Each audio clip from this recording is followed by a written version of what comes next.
Hey, welcome back. I hope you guys are doing well. I hope you guys are having a good week. Welcome back to the second part of chapter 10. As usual, if you have any questions, you have any concerns, don't hesitate to ask me, okay? And so far, we've been looking at aggregate supply and aggregate demand, and we've been focused on aggregate supply so far.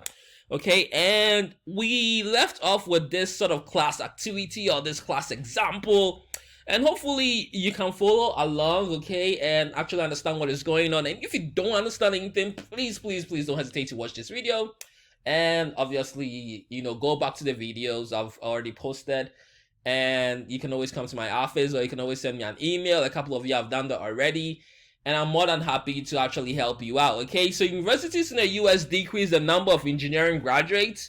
Well, engineering graduates are basically skilled labor and the skilled capital, okay, the human capital. So that decreases. Also, the amount of capital or the amount of labor in the economy essentially decreases, okay. So that is going to affect potential GDP. Now, that is actually going to decrease potential GDP. In that sense, when we actually draw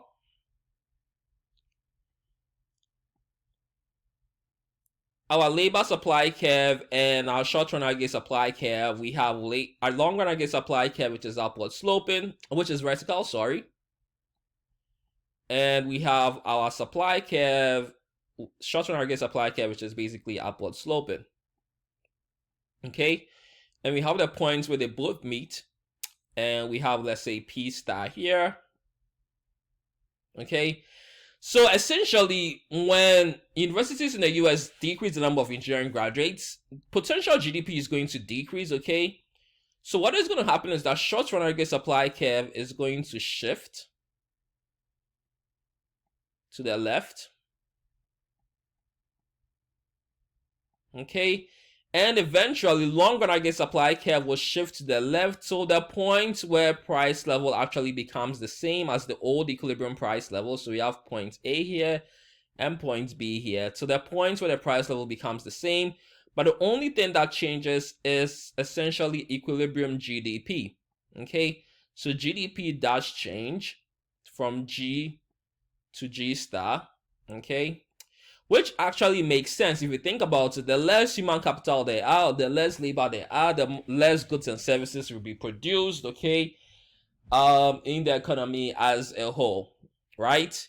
Okay, so that is that. Now let's look at the second one, okay? So the money wage rate decreases, okay? So money wage rates decreases. It means that firms and producers can basically supply more, okay? Think of the money wage rate, which is basically the nominal wage, as essentially an input cost. Okay, so again, we have price level, and again, we have GDP. We have the long-run aggregate supply curve, which is vertical. And we have the short-run aggregate supply curve, which is basically upward sloping. Again, we have the equilibrium points where they basically meet A. So we just call this P star. And we call this G star, okay? Now, when the money wage rate decreases, you can actually employ more labor, okay? So input cost is basically sort of minimal, okay? Right, so in the short run, what is going to happen is that aggregate supply is basically going to shift to the right because you produce more. So we have a new aggregate supply curve, so let me call this SAS1. Okay, and again, you compare the old equilibrium points, which is B, to the new equilibrium point, which is A, and we see that price decreases. Okay, so we have a new price point at P double star. Okay, but generally, G stays the same, okay? Generally, G stays the same. Right. Now, the next thing we're going to look at is basically the demand side, okay? So when you're looking at demand, I want you to think from the perspective of all consumers in the market, okay? So demand is always to do with consumers or buyers in the market, okay?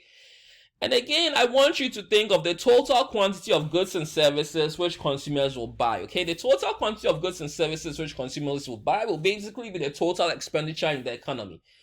But the total expenditure in the economy, remember we said, is basically equal to GDP, okay? Right, so the real quantity of GDP demanded, okay, so this is the quantity of real GDP demanded, and again, it's different from aggregate demand itself, okay? This is the quantity of real GDP demanded, and we'll call this Y, okay, just to make things really simple for us, because we already know that GDP is always Y, okay? So we call this Y. The quantity of real GDP demanded is the total amount of final goods and services produced in the United States that people, businesses, governments, and foreigners plan to buy, okay? Right, so think of, well, maybe you shouldn't think of aggregate demand in the sense of consumers, but I think it will be better if you do think of aggregate demand in maybe the sense of essentially buyers, okay? So think of aggregate demand in the sense of essentially buyers, okay? Right? So goods and services that people, businesses, governments, and even foreigners plan to buy, that influences aggregate demand, okay? Right, and this quantity we've already seen before is all the summation of consumption expenditures, which we'll call C. So C is basically for consumption, investment expenditure, which we'll call I, government expenditure, which we basically call G, and net exports, which we'll call X minus M. Okay, so X is basically exports. Hopefully remember that.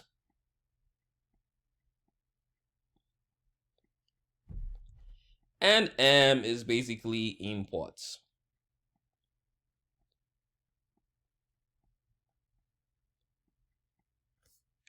Right, so we know that total expenditure, which is basically also GDP, should equal consumption, should equal investment, should equal government expenditure, should equal exports, all minus imports, okay? And this is also equivalent to basically the quantity of real GDP demanded, okay?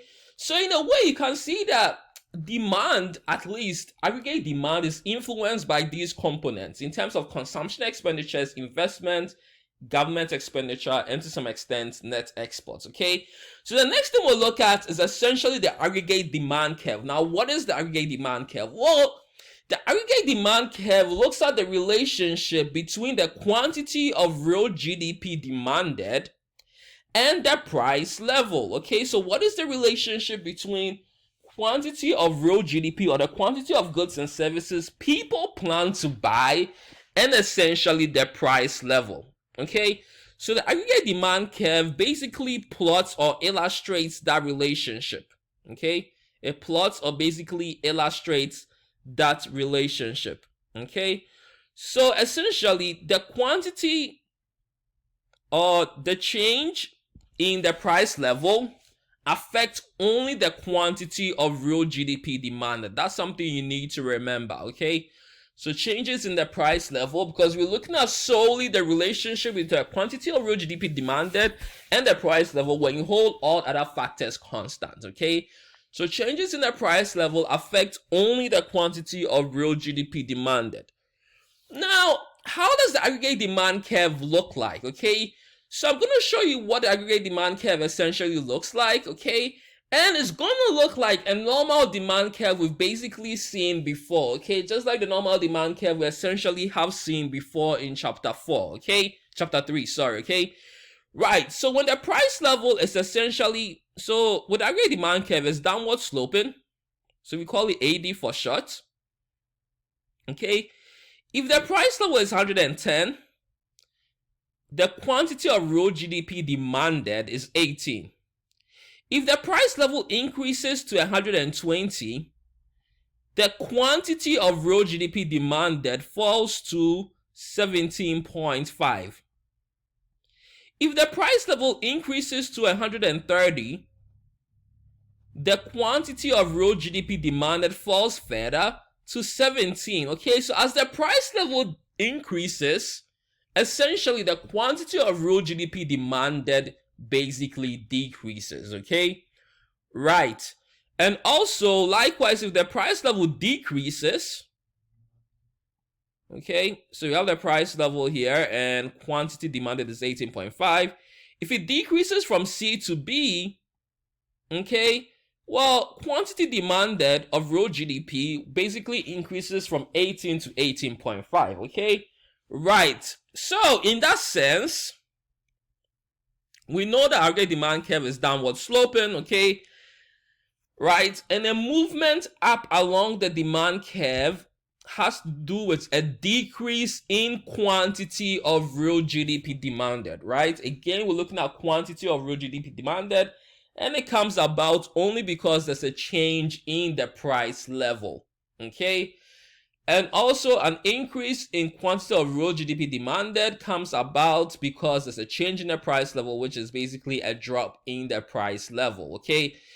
Now, the AD curve or the aggregate demand curve basically slopes downward. So when we say it slopes downward, it means it has a negative relationship,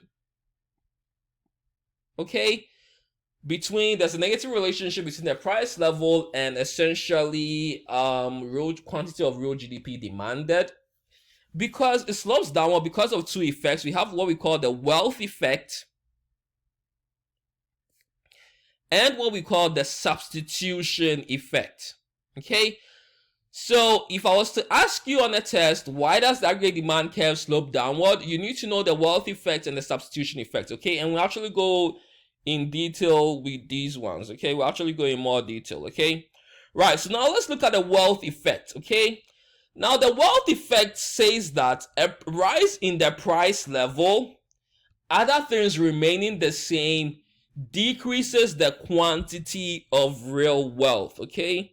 Decreases the quantity of real wealth, meaning decreases the quantity of people's wealth, okay?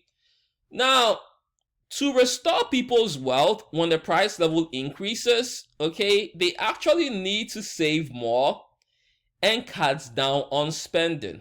Okay, so to restore wealth, people increase savings and they cut down on spending. Okay, right, now let's take for example maybe Sarah. Okay, so Sarah saves $40,000 to go to grad school or college, right? That is her wealth. Her savings is $40,000, right, after everything. Now suppose there's a huge increase in the price level and college is now $80,000 and no longer $40,000, right? But Sarah is really determined to go to college, right? She really wants to study whatever she wants to study at college, and she's really determined to go to college, okay? So she's going to cut down on spending and actually save more in order to actually make up for that 80,000, the 40,000 difference, okay? To make up to that 80,000, okay?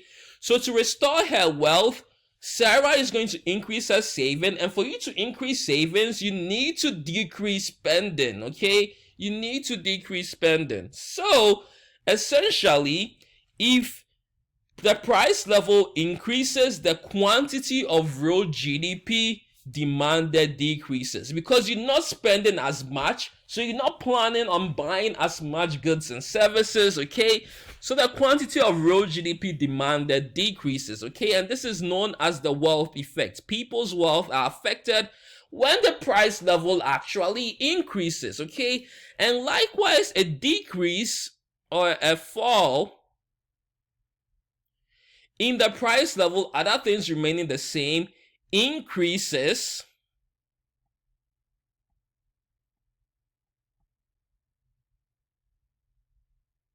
the quantity of real wealth, okay? So when people have more wealth, okay, it's going to decrease their saving, and they actually tend to spend more, and this will increase their spending, okay? When prices are falling, you feel like you have more wealth, okay? Right, so when prices fall from, let's say, $40,000 in terms of tuition to, let's say, $10,000, well, you actually have some extra cash, so you decide to actually splurge, okay? And in that sense, the quantity of real GDP demanded increases.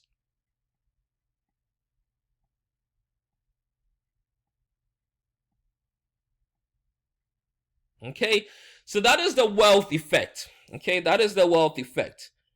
And now we have essentially, well, so yeah, basically I already said this, okay? So following the price level, other things remaining the same, increases the quantity of real wealth, which increases the quantity of real GDP demanded. Now, essentially, we have the substitution effect, okay? And with the substitution effect, we need to look at something we call the intertemporal substitution effect, okay?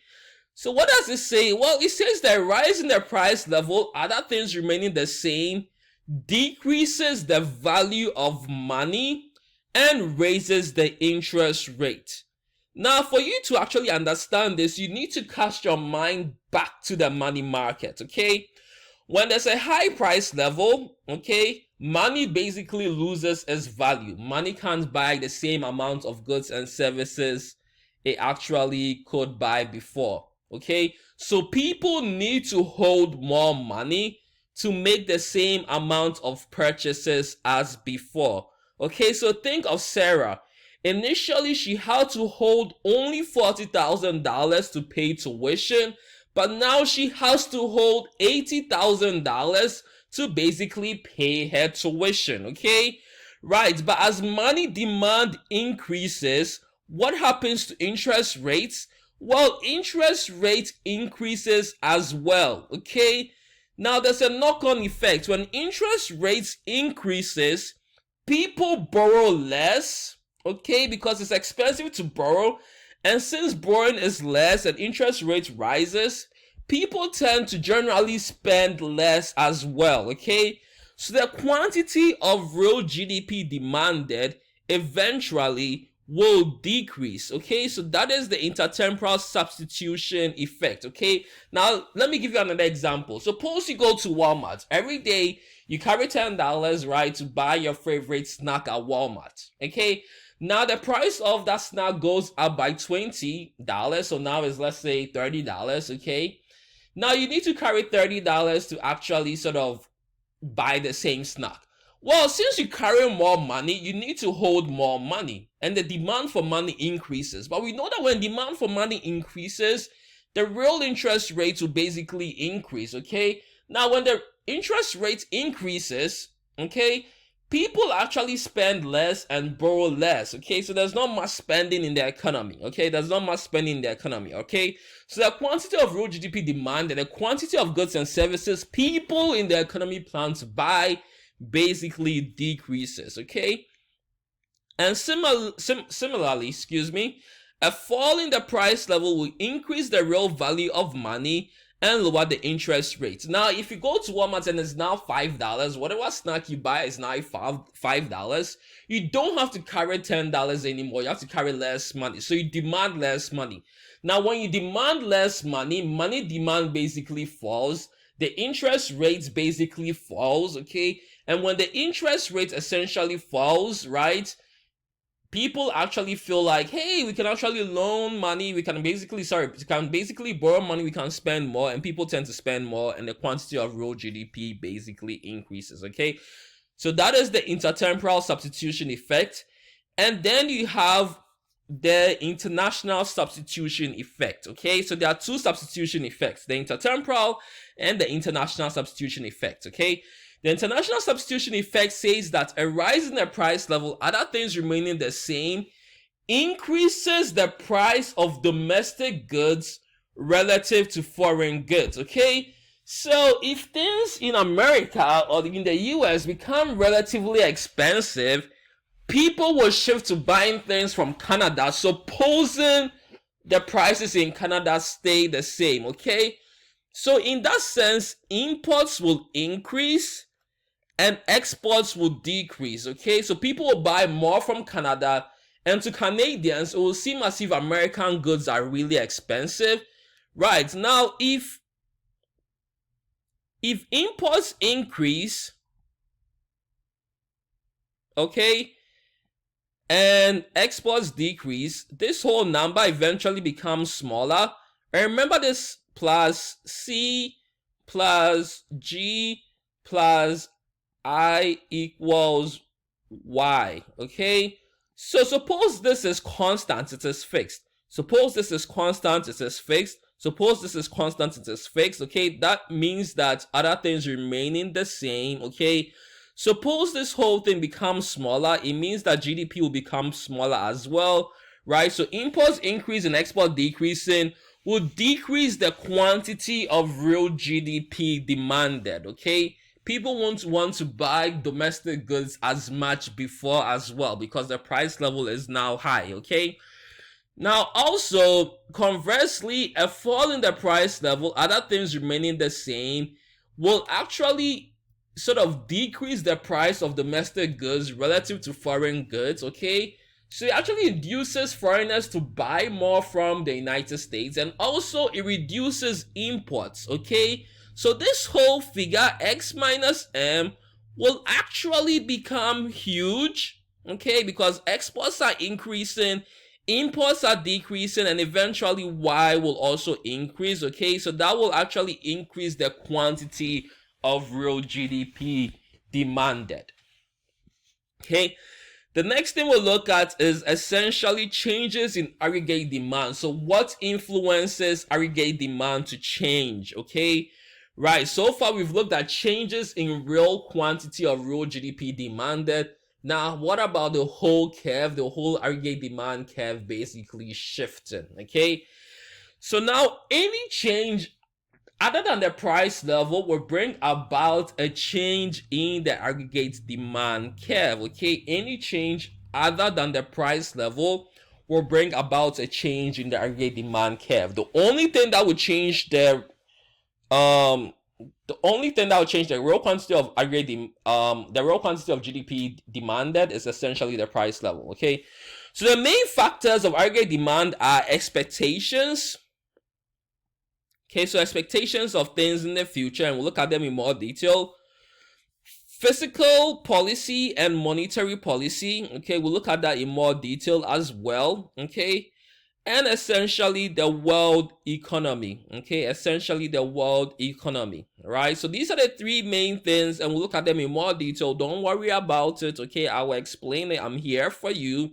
Okay, we'll look at more detail and see how they actually influence or shift the aggregate demand curve. Okay, now let's look at expectations. Okay, well, expectations involves expectations about future income, expectations about future inflation, and expectations about future profits. All these expectations change the aggregate demand curve. Okay, so you need to know what scenarios basically change the aggregate demand curve under expected future income, expected future inflation, and expected future profits. Okay, now let's look at the first one. Okay, expected future income. Suppose your future income is expected to increase, right? Would you consume more today or less today? Suppose you make an extra $10,000 in the future, in let's say next 2 weeks. Will you consume more today, or you decide to wait and consume more in the future? Well, you actually consume more today because you know that you're making more money in the future. Okay, so increase in expected future income increases aggregate demand. Okay, because you like to splurge today because you know that you're actually earning more in the future. Suppose that you know you're going to get paid tomorrow, you actually increase your spending today because you know that, hey, you know, money is going to be covered, or your spending is going to be covered by your pay tomorrow. Conversely, decreases in expected future income. Okay, so decreases in expected future income will decrease aggregate demand. Okay, right. So if you know that in the future you're not going to make as much money, hey, you cut back on your spending today. You need to save for a rainy day, right? You need to save for the rainy day. Okay, so you cut back on your spending today. Right, now let's look at the other one. What about expected inflation? Well, if you think prices in the future are going to go high, you actually increase your spending today because goods are gonna be relatively cheaper today. Okay, so that will actually increase aggregate demand. If people know that in the next 2 weeks hand sanitizers are going to be relatively expensive, people are gonna buy more hand sanitizers today. Okay, right, so in that sense aggregate demand will increase. Okay, right, also a fall in expected inflation makes buying goods more expensive. If you know that in the next 2 weeks hand sanitizers are going to be 10% cheaper, hey, you actually probably wait and buy hand sanitizers in the future. Okay, so that will actually decrease aggregate demand. Okay, and the last one is an increase in expected future profits. Okay, if firms know that they're going to make higher profits, they will actually invest more. Okay, and by investing more, that boosts aggregate demand. Okay, so an increase in expected future profits will actually increase firms to invest or induce firms to invest, and that will increase aggregate demand. Likewise, a fall in expected future profits will cause firms not to invest as much, and that would decrease aggregate demand. Okay, that would decrease aggregate demand. Okay, so I'll end over here, and the next part of the video is essentially going to look at some few more scenarios that cause aggregate demand to basically shift. Okay, you guys were wonderful, and I'll see you next time.